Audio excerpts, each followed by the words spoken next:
So the one you're asking about, and we're going to start backwards on this next one. I'm going to show you the residue first. So this right here, I'm not claiming this to be a real, the real creation of Adam. Okay. Yeah.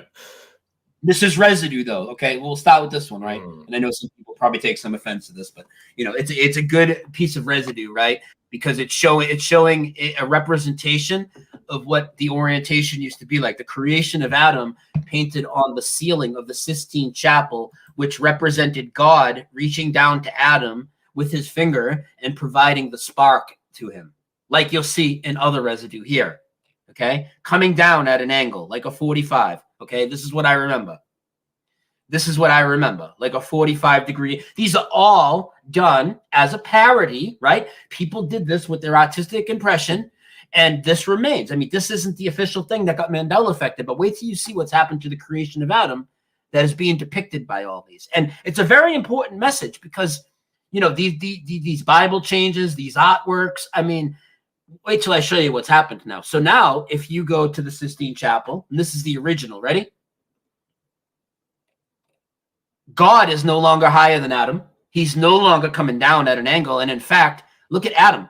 His hand is higher than God's. Man higher than God now is what is depicted in this image, where it used to be God providing the divine spark into Adam. Now Adam's hand is actually higher than God. And I know a lot of other people that might be like, hey, talk about the other changes in it. There's other cosmetic changes to it that I'm not slam dunk on. I'm going to stick with this, but this is ridiculous. And all the parodies and images and all this, the other drawings that people do, they're coming down at an angle, not because they just decided to do that on their own. It's because freaking God used to reach down at an angle with his fingertip towards Adam. Man was not higher than God.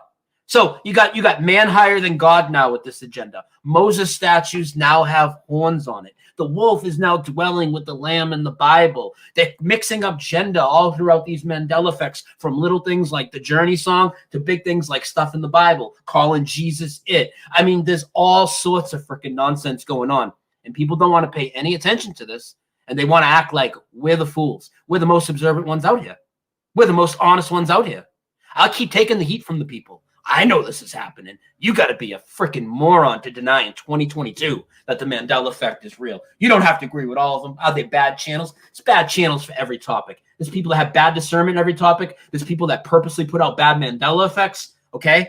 You should always use discernment when you look into this shit. But to say that this isn't significant, that man is higher than God now, I don't know what to tell you. It just ties into other changes, like musical changes. The City of Angels. So Red Hot Chili Peppers is the city I live in, the city of angels. It's talking about LA, the freaking video shot on the streets of LA. Now it says the city of angel. What angel? Lucifer? I don't know. So the Jewel song, who will save your soul, doesn't say that anymore. Now she says, who will save your souls.